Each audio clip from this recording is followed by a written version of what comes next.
Bismillahirrahmanirrahim. Assalamualaikum warahmatullahi wabarakatuh. Apa kabarnya semua?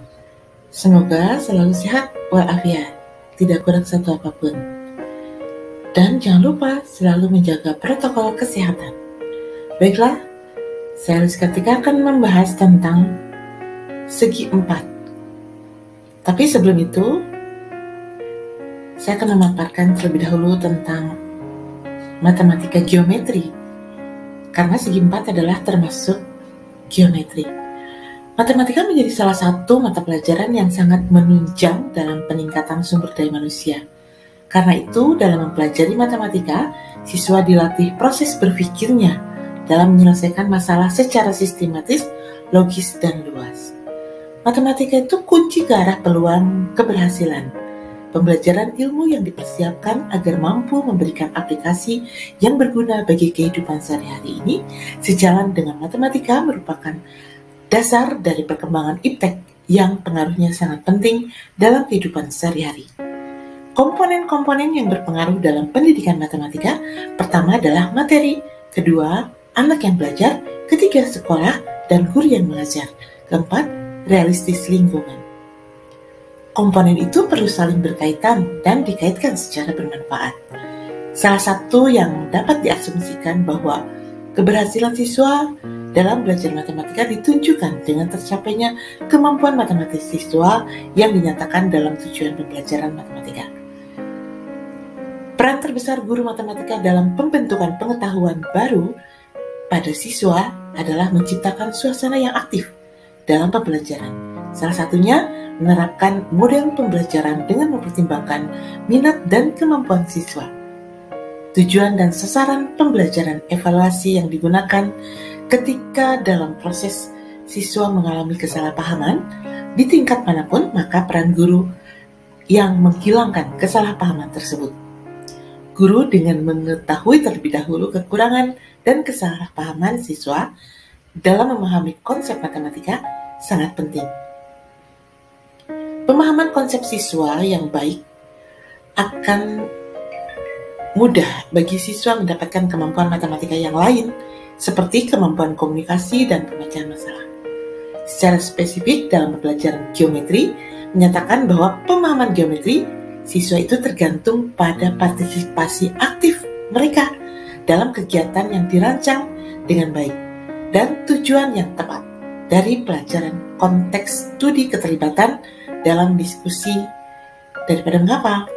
Salah satu proses keberhasilan belajar siswa yaitu belajar matematika akan lebih berhasil jika proses pengajaran diarahkan pada konsep-konsep dan struktur-struktur yang terbuat dalam pokok bahasan. Termuat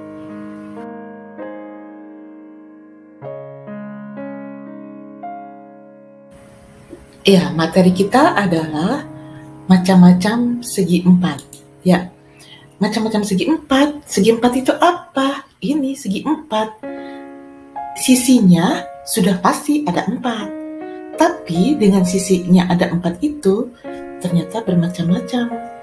Bentuknya ada persegi panjang, ada persegi, ada jajaran genjang, ada trapesium, belah ketupat, dan juga layang-layang. Tak kenal maka tak sayang, maka kenalilah bentuk-bentuk segi empat. Ya, kita beralih kepada sifat-sifat ya.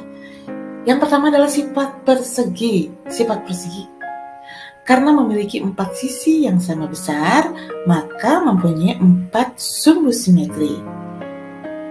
Kalian harus paham yang dimaksud dengan sumbu simetri itu apa. Ya, kemudian apalagi? Simetri putar, mempunyai empat simetri putar. Setiap sudutnya mempunyai besar sudut yang sama. Masing-masing sudut membentuk sudut siku-siku yang besarnya 90 derajat. Memiliki dua diagonal yang sama panjang. Kedua diagonal tersebut saling berpotongan tegak lurus dan membagi dua sama panjang. Kalian tahu diagonal? Iya. Kita pelajari berikutnya. Kini beralih kepada persegi panjang. Ya, bangun datar yang mempunyai empat sisi dengan dua pasang sisi yang saling berhadapan dan sama panjang, persegi panjang pun juga mempunyai sifat-sifat berikut. Sifat-sifat persegi panjang yang satu adalah mempunyai 4 sisi dan 4 titik sudut. Kemudian masing-masing sudut mempunyai sudut siku-siku atau membentuk sudut siku-siku yang besarnya 90 derajat. Kemudian mempunyai 2 diagonal yang sama panjang dan saling berpotongan, serta membagi 2 sama panjang. Kemudian mempunyai 2 simetri lipat dan 2 simetri putar. Ya, kali ini adalah jajaran genjang. Apa yang harus kalian ketahui tentang sifat-sifat jajaran genjang? Yang pertama, mempunyai 4 titik sudut, sudah tentu ya. Kemudian mempunyai 2 pasang sisi yang sama panjang dan sejajar. Ingat ya, 2 pasang sisi yang sama panjang dan sejajar. Kemudian mempunyai 2 pasang sudut lancip dan 2 pasang sudut tumpul. Masing-masing sudut saling berhadapan. Sudut yang berhadapan mempunyai besar sudut yang sama. Kemudian mempunyai 2 diagonal yang sama panjang, tapi yang tidak sama perpotongannya. Artinya ketika diagonal tersebut berpotongan, masing-masing diagonalnya tidak terpotong sama panjang. Kemudian tidak mempunyai simetri putar ataupun simetri lipat. Bisa nanti kita buktikan. Oke? Baik, kita beralih kepada belah ketupat. Ya, apa yang harus kalian ketahui tentang belah ketupat? Sifat-sifat belah ketupat mempunyai 4 titik sudut yang sama besar.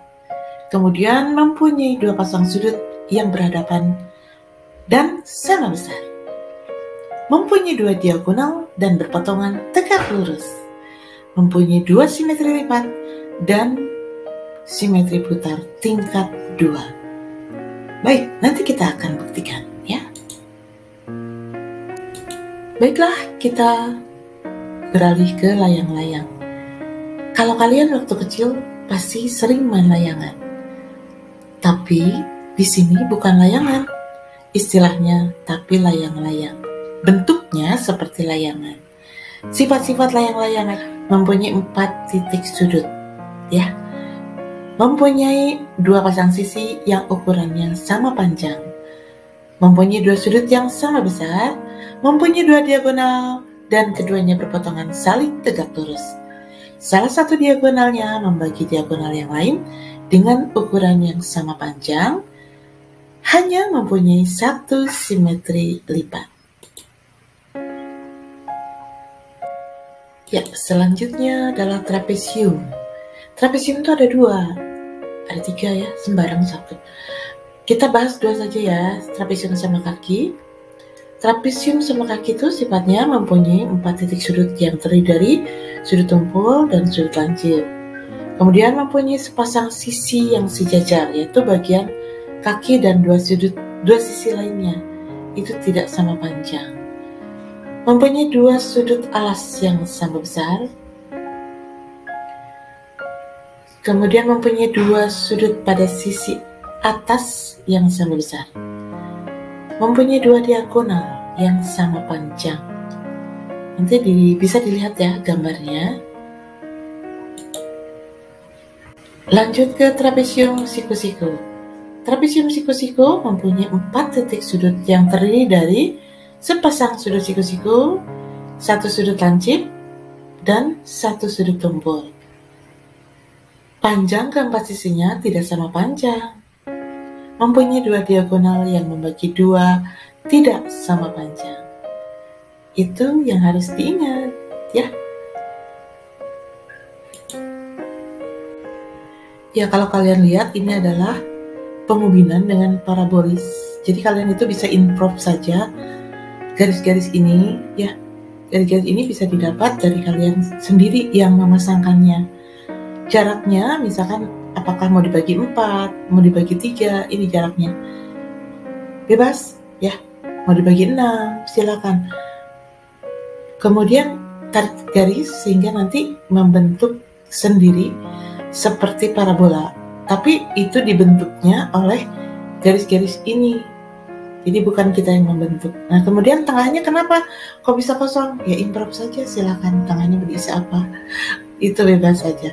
Dan ini merupakan pengubinan parabolis, juga bisa memahami bentuk-bentuk segi empat nantinya dan segitiga tentunya.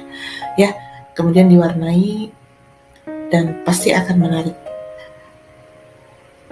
Challenge-nya adalah kesimetrian. Jadi kalau misalkan bisa simetris, itu yang terbaik.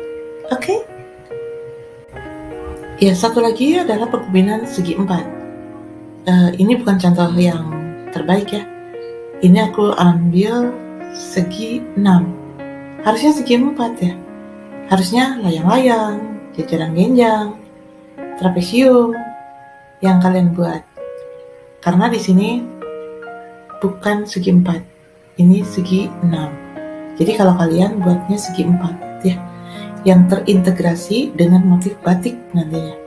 Silakan saja, bisa digeser, bisa diputar menurut titik sudutnya ya, diputar setengah putaran,